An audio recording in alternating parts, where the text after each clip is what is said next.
આજે ધોરણ 10 ઇંગ્લિશમાં યુનિટ 2 નો અભ્યાસ કરશું જેનું નામ છે ધ હ્યુમન રોબોટ. એટલે કે એક એવો રોબોટ જે માણસ જેવો જ છે, એટલે કે માણસ દ્વારા બનાવેલો રોબોટ જે માણસ જેવો જ છે. એનો પહેલો ભાગ આપણે અભ્યાસ કરશું.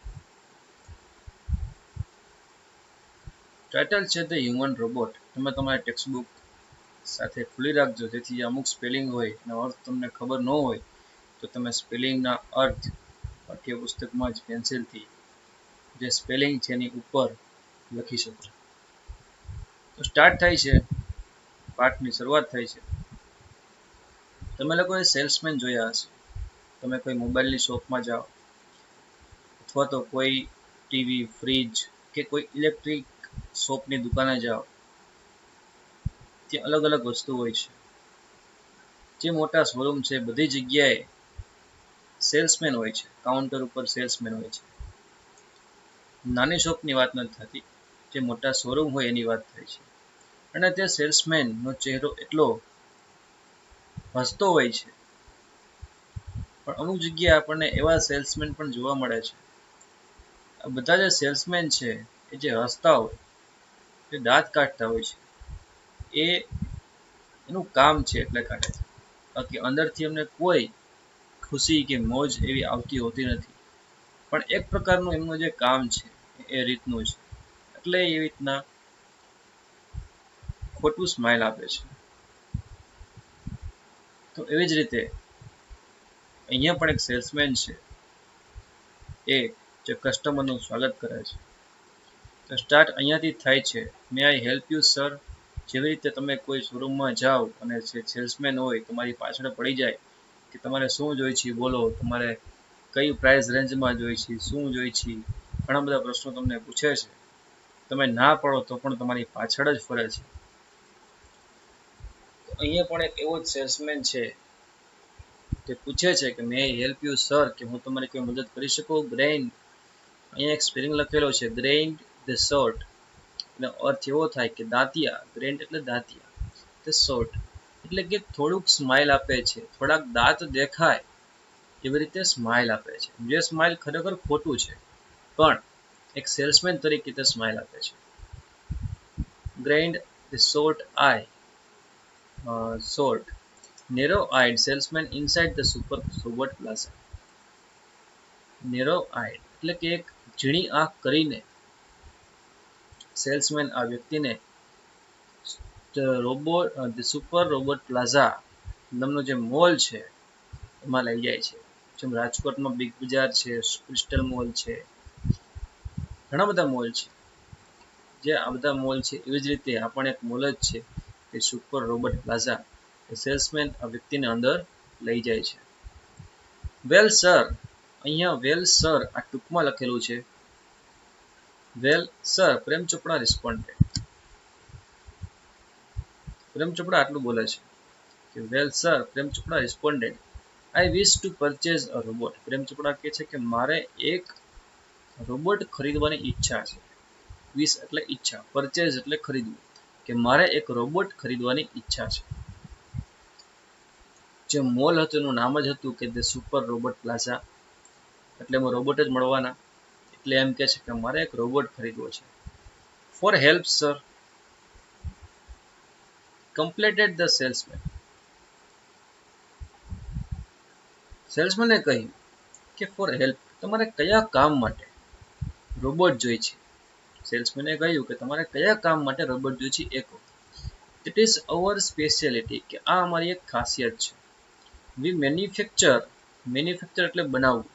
વી manufacture efficient robot for industry, construction, companies, plumbing and cleaning caretakers. કે અમારી એક ખાસિયત છે કે અમે એવા જ રોબોટ બનાવીએ છીએ જે ઇન્ડસ્ટ્રી માટે હોય, કન્સ્ટ્રક્શન માટે હોય, ઇન્ડસ્ટ્રી એટલે કારખાના, કન્સ્ટ્રક્શન બાંધકામ માટે, કંપનીઓ માટે, પ્લમ્બિંગ એટલે જે પાઇપલાઇન, નળ ફિટિંગ આ બધું, ક્લિનિંગ સાફ સફાઈ માટે, કેરટેકર્સ એટલે કે સાળ સંભાળ રાખવા માટે, ધ્યાન દેખરેખ માટે. તો અમે દરેક પ્રકારના રોબોટ બનાવીએ છીએ. તમારે કેવો રોબોટ જોઈએ છે પૂછે છે. They are designed for only specialized work. તેની ડિઝાઇન એ રીતે કરવામાં આવે છે કે તે કોઈ એક ચોક્કસ સ્પેશિયલ વર્ક કરે છે. Our best ones are for customers like you. અને અમારા જે બેસ્ટ રોબોટ છે એ તમારા માટે કાયમ હાજર જ હોય છે. For the same for home he spoke like a recorded program. અને કીધું કે તમારા જેવા સ્પેશિયલ કસ્ટમર માટે તમારા રોબોટ તૈયાર હોય છે. ફોર હોમ એટલે ઘરકામ માટે. He spoke like a recorded program. એની અંદર રેકોર્ડેડ પ્રોગ્રામ હોય છે. એ પ્રોગ્રામની મદદથી તે બોલે છે. ત્યાર પછી નેક્સ્ટ.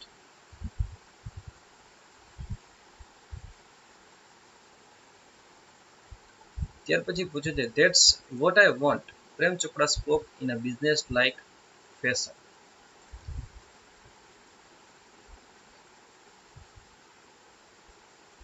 પ્રેમ ચોપડાને આ બધી વાત સાંભળી ઇન્ટરેસ્ટ થાય છે. એટલે અહીંયા જે ઈઆર લખ્યો છે એનો મતલબ થાય એગર. એગર એટલે કે ઉત્સાહ. એટલે જે વાત આ સેલ્સમેને કહી એ સાંભળી અને વધુ જાણવાની જોવાની ઈચ્છા જાગે છે. એટલે પૂછે છે ધેટ્સ વોટ આઈ વોન્ટ. તો મારે કયો લેવો?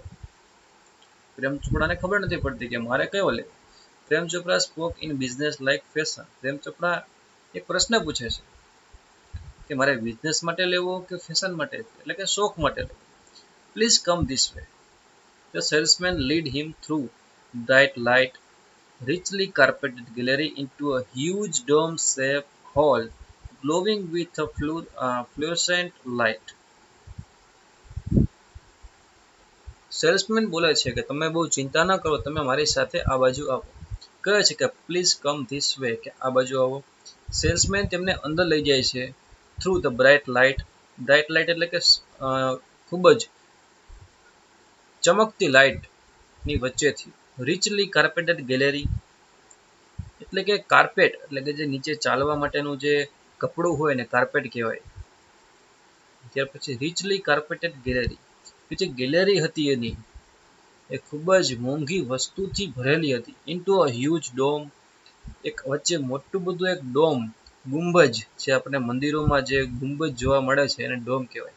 ડોમ શેપ્ડ હોલ, એક ડોમ શેપનો હોલ હતો, ખૂબ જ વિશાળ. ગ્લોવિંગ વિથ ફ્લુરોસેન્ટ લાઇટ, એ ડોમ જે હતો એ ઝગમગતી લાઇટથી એકદમ નિખરી રહ્યો હતો. એક અદ્ભુત દ્રશ્ય ત્યાં ક્રિએટ થઈ ગયું હતું. અને પ્રેમ ચોપડા આ બધું જોઈ અને એકદમ ઉત્સાહમાં આવી જાય છે. The right corner appeared to the covered with robots in a metallic silver. હવે પ્રેમ ચોપડા જે વ્યક્તિ એ છે કે જેને રોબોટ ખરીદવો છે અને સેલ્સમેન તેની બધી વાત કરે છે. The right corner appeared, અને ત્યાં જ રાઇટ કોર્નર એટલે કે જમણી બાજુનો ખૂણો આવે છે. To be covered with robots in a metallic silver. ત્યાં મેટેલિક સિલ્વર કલરના ઘણા બધા રોબોટ છે. ઇલેક્ટ્રિક બ્લુ એટલે કે બ્લુ કલરના અને ગ્રીન કલરના અલગ અલગ કલરના રોબોટ છે. Some were moving about as practicing to walk while some stood still switching out of operation. જે બધા રોબોટ હતા એનું જે અમુક જે કામ હતું એ થોડું ઘણું ચાલતું હતું. Some were moving about as practicing to walk. અમુક રોબોટ હતા એ ચાલવાની પ્રેક્ટિસ કરતા હતા. While some stood still switched out of operation. અને અમુક જે રોબોટ હતા એકદમ સ્થિર ઊભા હતા કારણ કે તેમાં કંઈક રિપેરિંગ કામ ચાલુ હતું. Just as Prem Chopra stepped on the threshold of the hall.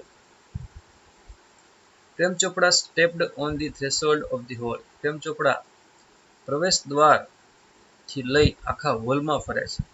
One of the robots swiftly come forward. પણ તેમાંથી એક રોબોટ ખૂબ જ ઝડપથી તેમના તરફ આગળ વધે છે. Good day sir, welcome to Super Robot Plaza. હવે આ વાક્ય સેલ્સમેન નહીં પરંતુ જે રોબોટ ઝડપથી પ્રેમ ચોપડાની આગળ નીકળ્યો તે રોબોટ બોલે છે. Good day sir, welcome to the Super Robot Plaza. We hope you visit here proves worthwhile. Robot બોલે છે કે અમે આશા રાખીએ છીએ કે તમારી અહીંની મુલાકાત એ નિષ્ફળ નહીં જાય, કે તમારી જે અહીંની મુલાકાત છે એ વ્યર્થ નહીં જાય. The silver robot said in metallic voice. જે રોબોટ હતો એક માણસ જેવો અવાજ તો ન કાઢી શકે, પણ એક મેટાલિક વોઇસ, એટલે કે તમે ઘણી જગ્યાએ ટીવીમાં, મૂવીઝમાં રોબોટના જે સાઉન્ડ હોય તે સાંભળેલા હશે. એનો અવાજ થોડોક આપણી જેમ ક્લિયર નથી આવતો, પણ મેટાલિક વોઇસ એટલે કે જેમ મેટલ એકબીજા સાથે ઘર્ષણ થતું હોય એ પ્રકારનો અવાજ નીકળે છે. તો રોબોટનો અવાજ પણ કંઈક એવો જ હતો. પ્રેમ ચોપડા બોલે છે કે બ્રિલિયન્ટ. પ્રેમ ચોપડા આ બધું જોઈ શરૂઆતમાં તો પેલા જે સેલ્સમેન હતો એ તેમનું સ્વાગત કરે છે, ત્યાર પછી અંદર લઈ જાય છે. એક બહુ મોંઘી ગેલેરી હોય છે, ડોમ શેપનું ગુંબજ, ઘણી બધી લાઇટો, આ રોબોટ, આટલું બધું જોઈ પ્રેમ ચોપડા અંદરથી એકદમ ખુશ થઈ જાય છે. એને ખબર નથી પડતી કે મારે હવે શું કરવું, કારણ કે આ બધી વસ્તુ એને પહેલી વાર જોઈ. એને તો ફક્ત એક રોબોટ લેવો હતો, પણ એને ખબર નહોતી કે અહીંયા આટલું બધું પણ છે. પ્રેમ ચોપડા અંદરથી, એના પ્રેમ ચોપડાની અંદરથી અવાજ આવે છે કે બ્રિલિયન્ટ, અદ્ભુત, મમલ્ડ.